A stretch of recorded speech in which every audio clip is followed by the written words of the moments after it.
Welcome to dinner at the Roundtable Podcast.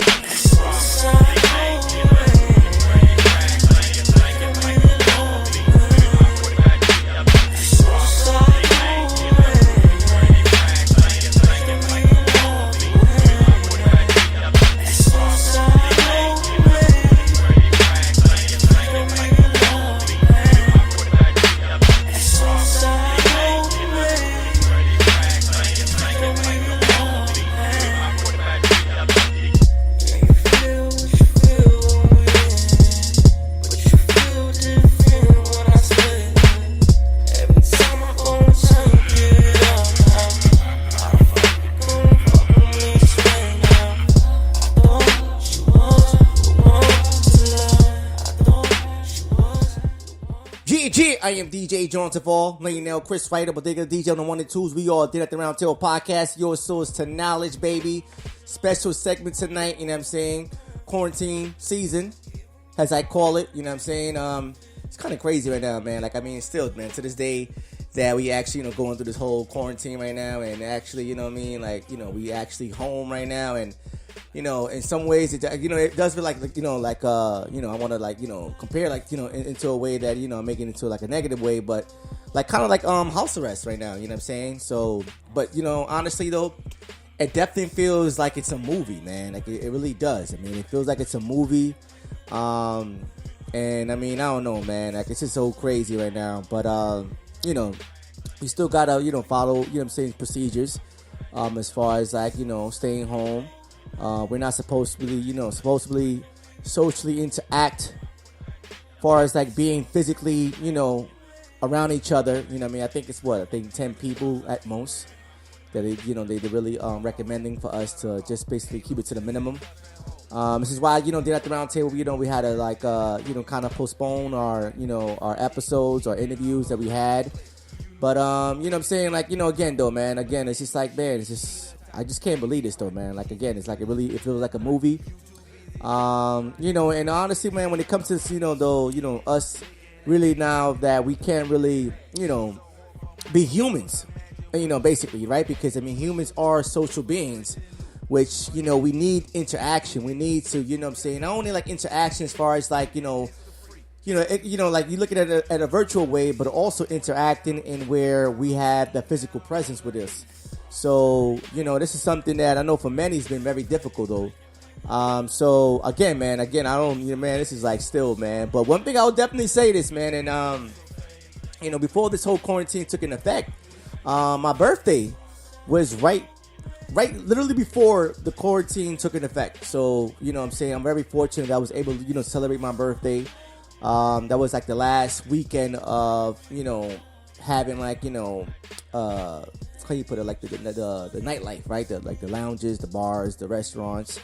So I was able to really fulfill that last moment before the quarantine actually took an effect. So I'm definitely very fortunate for that. You know what I'm saying? So it's something that again, it was just so I don't know, man. It was just very unexpected. However, though, you know what I'm saying? I don't want to sound like a conspiracy theorist, but it's something that you definitely got to think about.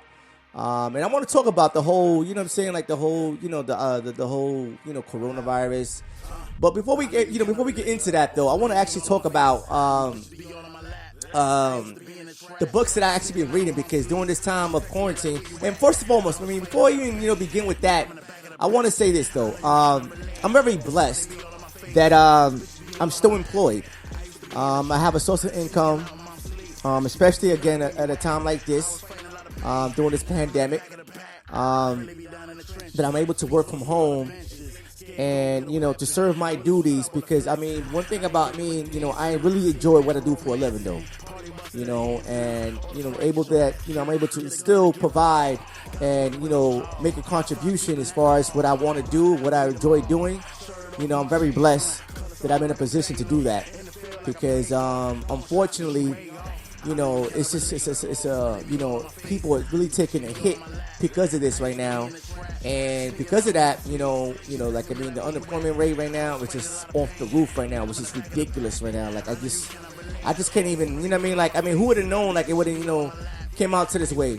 I think the numbers were I mean, at first was 6 million people, right? 6 million people that filed for unemployment. And then after that, another 5.5 million people filed for unemployment. They passed stimulus, the act, whatever, the relief act, where I believe where if you make 70 grand and less, you get about $1,200. And then if you have a child, you get an extra 500. But still, I mean, listen, man, like, it's just kind of like still, man, like, first of all, we are the richest country in the world, meaning that we have so much power, but yet to know that people are economically struggling in this country because of this whole pandemic, it just shows you. And, and at the end of the day, too, it could be a way, again, I mean, and I said it in the podcast, too, though, where it could definitely wake up a lot of people where they start to question the system we live in, the socioeconomic system that, that we depend on, where, we can't rely on a system that's been, where when the things happen like this, that what's going to be the alternative. And again, man, I mean, it's a lot to talk about, man. But before we get to that, though, I want to, like, like I was saying, though, during my whole time with this whole quarantine, where now, we are required to stay at home. What I've been doing aside from teaching from home, I've been doing a lot of reading and a lot of meditation. Meditation definitely has taken me to a higher level of consciousness. And there's a lot of benefits with meditation, by the way. It definitely relaxes your mind. It reduces the stress. It reduces anxiety and fear. It improves sleeps. It gives you control over your thoughts, where you become the watcher. And we're going to get more in depth about, becoming the watcher, because it actually relates to the book that I was reading. Because, I mean, these books I actually read. I'm reading these books. Which, matter of fact, let me just introduce these books, by the way. Let me, now that I'm talking about it. The Seat of the Soul by Gary Zukav. That was actually introduced by one of my friends, Rosa, who actually put me on with this book. And this book right here changed my life. Changed my life completely. And then The Power of Now by Eckhart Tolle. Definitely, I mean, has a lot of information about really talking about the present moment and how it definitely, it's all you have in life. It's the present moment. We can't really reflect on the past because the past is already, it's already happened already. So it's done. And the future has not happened yet. So, definitely, it definitely made me look at life from a different perspective, from a different lens. And then The Biology of Belief by Dr. Bruce Lipton, who's a biologist. And he talks about a lot about, the environment, where the environment definitely has a lot to do with your biology, as far as like your body, how it functions, which really relates to a lot of things that I always been saying for the longest is about, us as human beings. Everything is really about the environment which you've been exposed to. And this is why I say, when you're brought up in a very deprived environment, deprived from your basic necessities, it definitely has a lot of, like it definitely plays a major role into your health later on as you grow. So we're going to talk about that, But going back to meditation, though, meditation definitely, definitely changed the way I look at life. And it definitely helped me a lot. It takes your mind away from pain. It increases your awareness. It trains your brain. It helps you see the solution to the problems. It sharpens your memory, and increases your level of happiness. And then what it makes the law of attraction work. And I mean, we actually had an episode about the law of attraction, so you guys definitely got to check out that episode. We definitely went in depth about the whole concept behind the law of attraction. And overall, it's extremely beneficial for your health, mentally, physically, emotionally, and spiritually. So definitely meditation is something that I've been doing on a daily basis. Especially now that I have more time now that I'm home right now. And I'm able to really, reflect on a lot of things. Again, I've been reading a lot.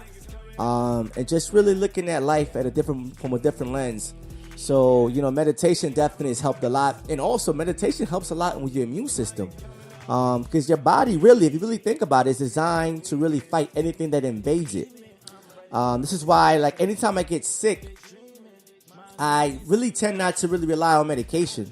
Like, I really allow my body to really fight off anything that's really getting in the way of trying to damage my body. So I really allow my immune system to do its job, you know. But in worst case scenarios, like if your body where your third day and you're getting worse, then obviously the logical thing to do is to seek medical attention. But again, though, it's always allowing your immune system to really do its job, because the body is really designed to heal itself. So I always been like that. Me as a child growing up and me as an adult, always allowing my body to really, do its job the way, it's designed. But again, man, it's still a thing that we got to still take precaution. However, though, I got a lot of things to say about the numbers, about what's been going on as far as like the stats that's been going out lately, as far as like the coronavirus, people that have, unfortunately has passed away because of it, people that are actually the cases that are still active. But, very rare we hear about the recovery, though, which is like something that definitely have to put a question mark. But yeah, man, let me just talk about, as far as like the books I've been reading and, what I've been doing as far as like, me, trying to get used to this whole quarantine, aka house arrest, if you want to call it. Looking like Tom Hanks right now, like Castaway right now. Like, I haven't gotten a haircut, over a month. And listen, man, again, like it still feel like, it feels like a movie. But I definitely want to talk about, each book that I've been reading, though. I think is something that definitely has hit me, knowing that I have more time now, really reflecting more about a lot of things that, you won't usually have time for. But, the first book right here, The Seed of the Soul, Gary Zukav. What I would say about the soul in general, though, it goes unnoticed in contemporary science and philosophy. Like, you really don't learn about the soul. Like, it's something that, for some reason that's not really spoke about. But the soul, the road to your soul is through your heart, and I've definitely learned that. And, the soul, again, it's something that, again, it goes very unnoticed about people, because as I, gotten more into meditation, I've learned that, you're not the mind, you're not even the body, you are your being, and we got to get more in tune with our inner being, because we are beings. We are spiritual beings living a human experience. Like, our body, in actuality, is really a vehicle. However, though, see, our body changes throughout a time span. But your inner being, it is what it is. And it remains what it is. But it's about you getting connected with your inner being, which, many people struggle with. One thing about, life itself, though, we learned that, for every cause, there's an effect. And what I mean by that is that for every action, there's an equal and opposite reaction. So when I say that is that, we learn as we grow, what effect that we want to produce, even like when you're a baby, right? Like when you're a baby, when you're hungry, you start to cry. And the effect is they know that you want to eat. So that's what the effect desires. Same thing as you learn in life where, you touch a stove and the effect is that you're going to get burnt. So you're no longer going to cause that. You're not going to put your hand on the stove when it's turned on, because that effect is not what you desire. So, it's very complex when you really think about it. But again, though, for every cause, there is an effect.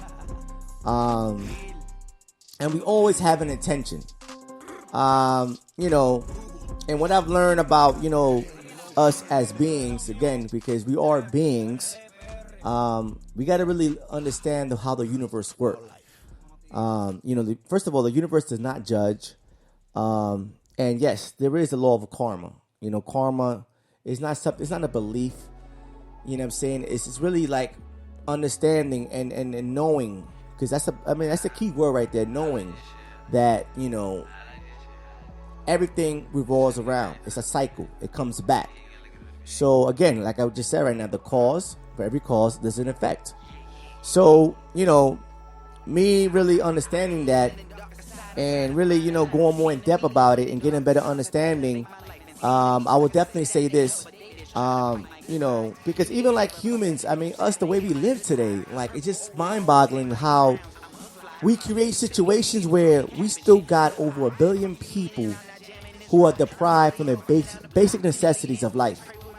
Knowing that we have the science and technology to change everything within a second, but we are brought up, to live in a way that we feel as if we have to compete against each other and making it seem as like it's part of human nature, where that could be easily debunked, because we need to be more in cooperation with each other, because we have to work with one another. That's how we really progress as a civilization, as a society, but then again, we still have this whole false ideology about competition. One thing I always quote, from the late great John Fresco, is that he made a great analogy about, just imagine if everybody, your organs inside your body, were in competition with itself. Your body will rot, and within months, if your lungs feel as if they're better than your kidney feels they're better than your liver, your liver feels they're better than your heart. You know what I'm saying? Like, there's no way you'll be alive, because every organ in your body will be in competition with each other.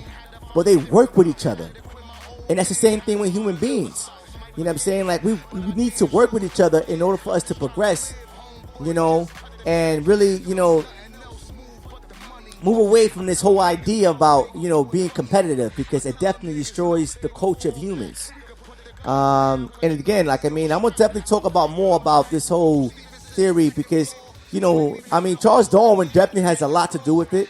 You know what I'm saying? Which actually, it speaks a lot with biology of belief, where Dr. Bruce Lipton debunks the whole theory of Darwin, where he talks about where, Darwin is really trying to make it seem as like it's a natural thing to be competitive, but yet, humans progress a lot more when they work together, because, we are trained to believe that, it's a dog eat dog world, right? But, as you grow and you actually understand the world you inhabit, like, it's not really about, us competing against each other, because we are still governed by natural laws, and natural laws are not biased. No matter what class you are, no matter what quote-unquote race you are, we all still need a basic necessity to survive on this earth, which means that we need clean air. We need oxygen. No matter what class you are, no matter what, quote-unquote race you are, we all need oxygen to breathe. We all need adequate clean water to drink. We need the proper nutrition in our body to produce energy. So these are things that are natural laws that we cannot, disregard. So again, we definitely got to get a better understanding that, we are all one. We are all one organism living in this earth, which is a living organism itself. But again, we have to really get more informed about what's more about not only the world that we inhabit, but more informed about your inner being. And I think that, many people, I think the majority, to play it more safer, are not really in tune to their inner being, because they got so much going on with their life, though. And I really say this right now. I think we should definitely take advantage of this whole pandemic right now, where now that we are, most people are at home.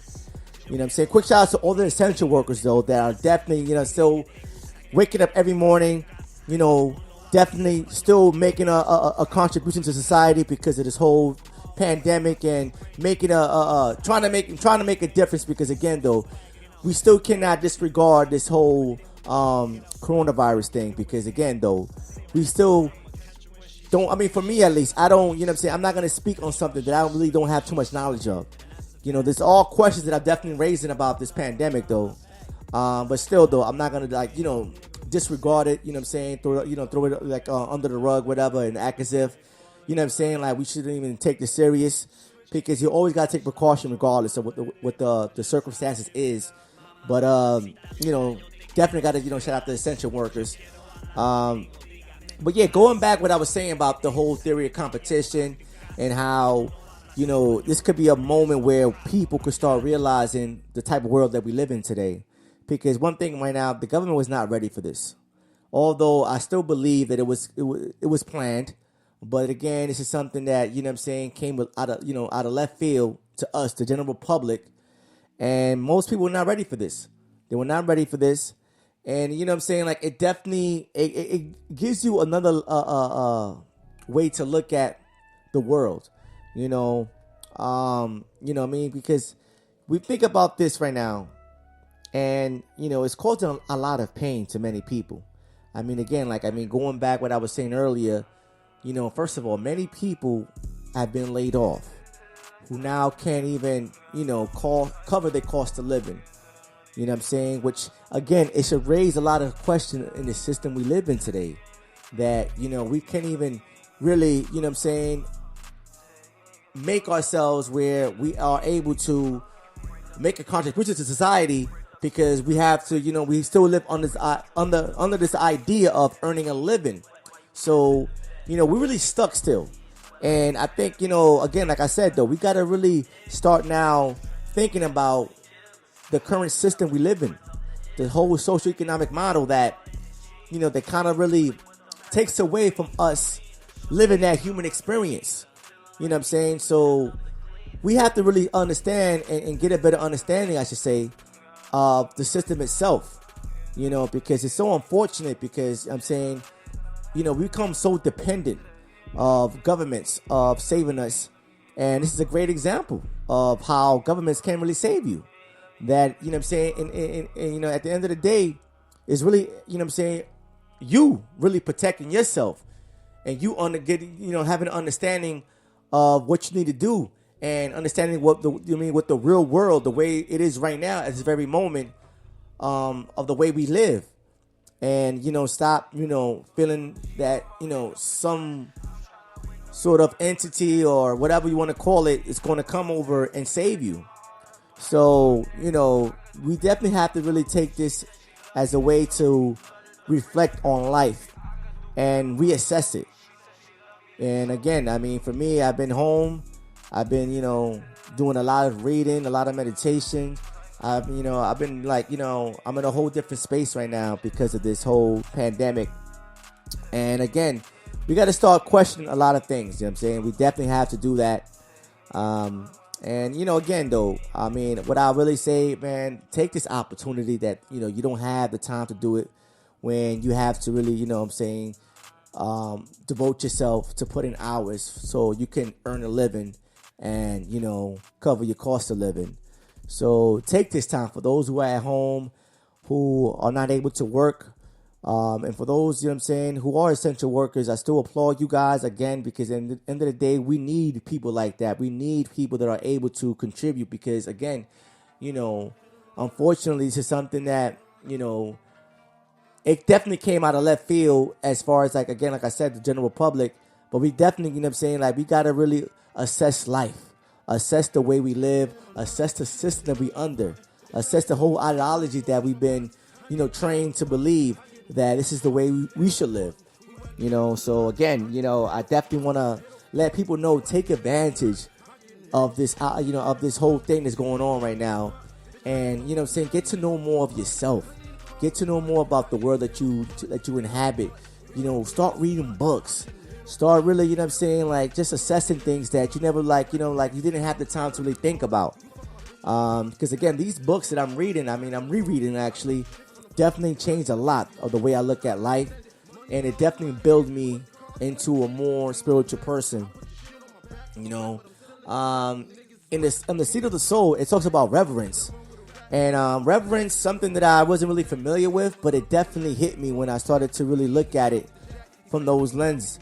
And reverence is basically, it's engaging in a form of depth of contact with life that is well beyond the shell form and into essence. And reverence is contact with essence of each thing and person and plant and bird and animal, and is a contact, of you, of your beingness, should I really say. So in other words, it's the attitude really of honoring life. And I think many of us don't really understand that, of really honoring life. Like, life is the most precious gift. The most precious gift that, that any human being can receive is the gift of life. And we must honor that, But again, it's just a lot of things that, we get caught up with, so many things that gets in the way that we really, we don't have the opportunity to really live that human experience. And, again, like, having this thing right now, this quarantine where, we are required to stay at home. So we got to really, trying to see what could we benefit off this now that we have more time to ourselves, and really start assessing ourselves, start assessing life itself, and start, bringing up questions. And it also talks about the 5-sensory versus the multi-sensory human.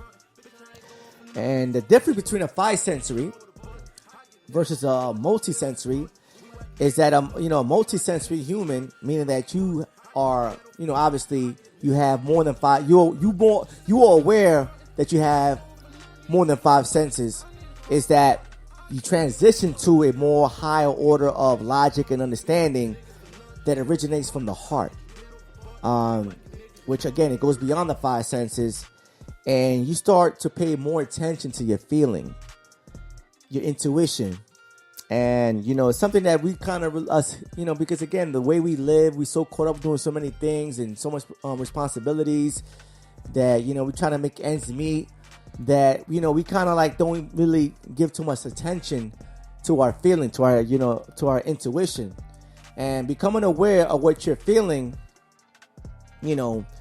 allows you to be more connected to your inner being, to your soul, And when you're willing to hear what your intuition says, and act accordingly, you understand that the power it has and how you can use that. Because us as humans, right?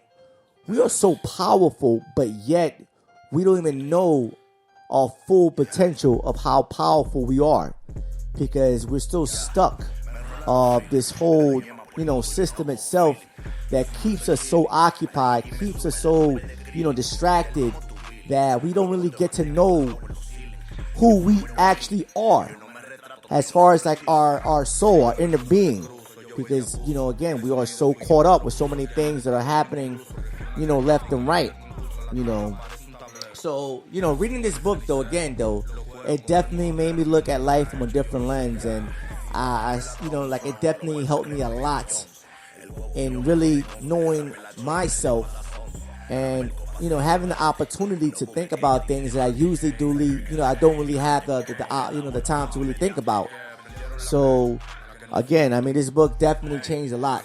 I want to definitely thank my friend Rosa, who definitely, put me on this book and, recommended me to read this. And, man, did it change my life, man. It changed a lot. And I definitely recommend anyone who really want to get more in tune with their soul, really get from a different perspective and how they should really, look at life. I would definitely recommend this book, The Seed of the Soul. The next book, The Power of Now, by Eckhart Tolle, it talks about the present moment, which, in actuality, the present moment is all you will ever have. Because again, the past no longer exists, and the future hasn't happened yet. So, all you really have is the present moment. So, one thing about the past too, though, because again, us as we grow, you do learn from your past, though. So I gotta say that.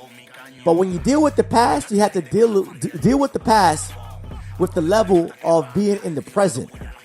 And what I mean by that, the more attention you give to the past, the more yourself of the present will become the past again. So you got to always look at it from the levels of that present moment. And that's how you're able to grow. So, always look at it from the level of being in that present moment when you're trying to reflect on the past. Because, again, that's how we learn. That's how we grow. Learning begins with failure. It begins with your mistakes. So this is why it's imperative to make your primary focus of your life at the very present moment, and always work with it, make it your friend, make it your ally, but never your enemy. Jesus said, love thy enemy. But, what it really meant is that I have no enemies. So that's the way we should live always, of having no enemies, and, when you think about pain, right? Pain can only feed off pain. So we gotta really know how we gotta really adjust to ourselves to release ourselves from this pain. Because pain is something that you obviously feel, within yourself, inside. And it can do a lot of damage to you. So, one thing about pain cannot feed off of joy. And when you think about the pain body itself, it wants to survive inside your body, just like any other entity that exists. But it can only survive to you if you unconsciously identify with it. This is why you have to identify directly to your body pain. And the moment you observe it, you feel that energy feel within you. It takes your attention into it, and identification is broken because now you become the watcher of your pain. You know what I'm saying? Because you directly, directly observing everything that's occurring right now inside of you. You're not thinking about it unconsciously. You're looking at it consciously now. And this is why consciousness, to me, it's everything. It is everything. And, we got to really, get more, again, more into our inner being. And when you're able to arrive to a higher self of consciousness, that's called being present. Where you're present. You're not reflecting on the past. You're not, looking at the future. You're really focusing on the very present moment. And once you find your innermost strength, you have the access to the power of now. So this is something that I definitely, changed a lot for me. So I definitely recommend this book, The Power of Now by Eckhart Tolle. Definitely changed a lot in the way I look at life, the way I look at myself, and got more in tune to my, to the present moment. Because again, that's all we have is the present moment. And it was one quote I definitely want to take away from this book that definitely stood out to me. It said the secret of life is to die before you die, and find that there is no death. And what that quote meant to me, the way I interpreted that quote, is that we can't live off of fear. Fear is what definitely takes away from us being beings. And all fear is an ego. The ego of fear of death, the fear of effects that every aspect of your life. Your emotion is a reaction to your mind, and fear does a lot of damage. First of all, it damages your immune system, and fear is a learned behavior. One thing we cannot confuse is fear and danger, because fear is a behavior that's learned. Danger is a reality. So we got, we can't confuse those two terminologies when we look at fear and danger. But again, fear is something that's, by many people been used in a way to control people. Because again, you take away of you being a being.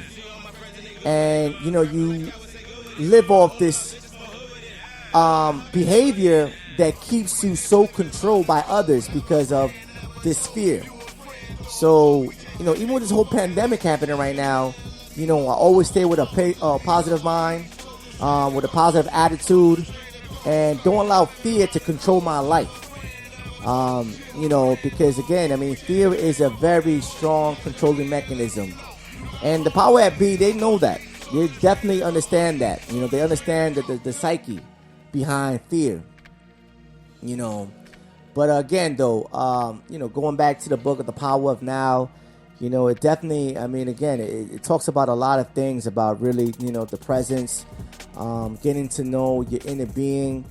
And also, it definitely spoke about something about surrender. And, surrender meaning accepting of what is right. And, it's basically like, I mean, for example, not giving all your energy to a particular person, accepting this person already, you have to surrender by accepting. And surrender doesn't mean, quitting. It just means that you're allowing the universe to take its course. And, we have to really understand this. You know what I'm saying? Like, I mean, we have to really get we have to stop trying to just make things the way you see it understanding that you just gotta really be yourself, the creator. You really can't be the type to really feel as if you have to change everything within someone else.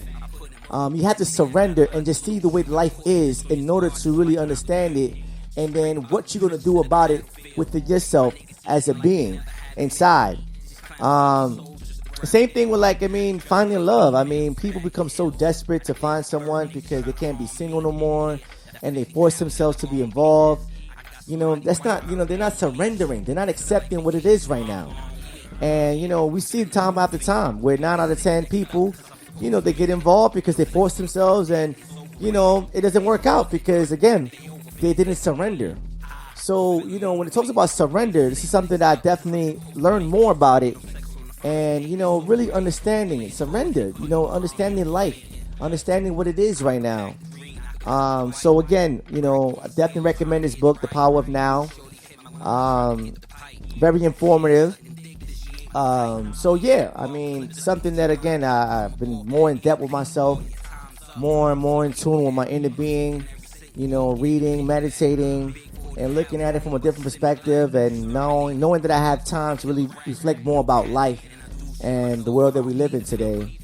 But yeah, so the next book is The Biology of Belief by Dr. Bruce Lipton, which I stated earlier. He debunks the whole theory of Darwin. And he talks about, first of all, he's a biologist. It's one thing I always said about, genes and, the whole concept between nature versus nurture. And we had an episode about that, by the way, as well. But it's really more about the environment than your genes.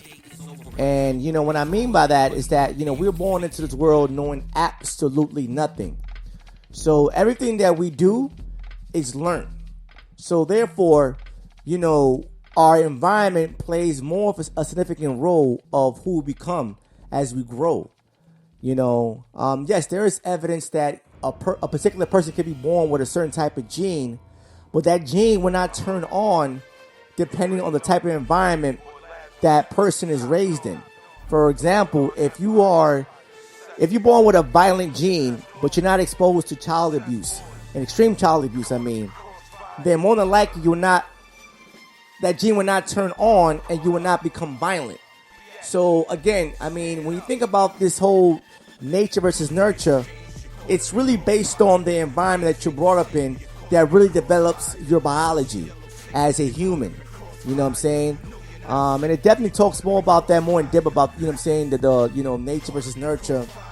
But I definitely want to talk about, the whole theory about, Charles Darwin, which is,